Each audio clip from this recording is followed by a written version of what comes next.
My second biggest pet peeve when it comes to dealing with people are people who are extremely difficult to communicate with. And I notice the people who are the hardest to communicate with are those who are 100% ran by their ego, because people who are ran by their ego communicate through their emotions, and people who communicate through emotions can't be reasoned with. They bypass all logic and rational thinking and they go straight for the trigger. When you're interacting with a person who is ran by their ego, in order to prevent a dispute, you literally have to walk on eggshells, because if you slip up and say one thing that triggers them, that's the end of the conversation. People who are driven by their ego are driven by fear. They feel powerless, so they're always on guard. They're on guard because they feel like they're always being attacked, even when they're not. One of the main ways they show this defense mechanism is they never let you complete a full thought when you're talking to them.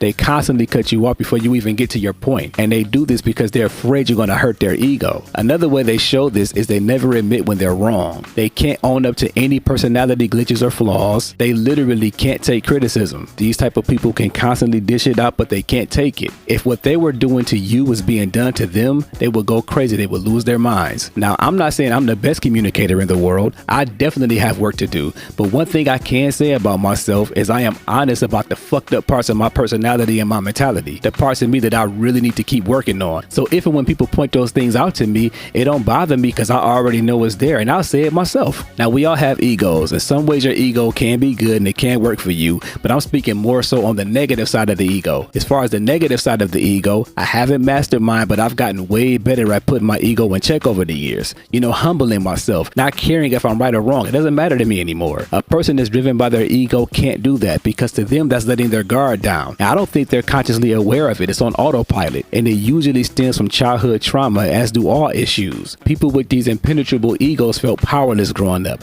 Thus, they become what you call a control freak as an adult. So the egotistical, I'm not trying to hear what you're saying, I'm gonna cut you off. The wheels are spinning in my head while you're talking, so I'm not really listening to what you're saying. I'm not gonna let you get me. That's them holding on to what they feel is any inkling of power that they have at all costs. Like if I'm talking to someone and I could be mad passionate about what I'm saying, if someone bursts my bubble and says something I can't get around from a logical perspective, I'll give them that. I'll say, you know what, that should make a lot of sense. I ain't think about it that way. Egotistical people can't do that. They don't possess that ability. Even if they know the person they're talking to is making more sense than them, they must be this way. It is law. And they don't realize how much easier it would be to communicate if they were to just humble themselves and admit when they don't know something. Move your body.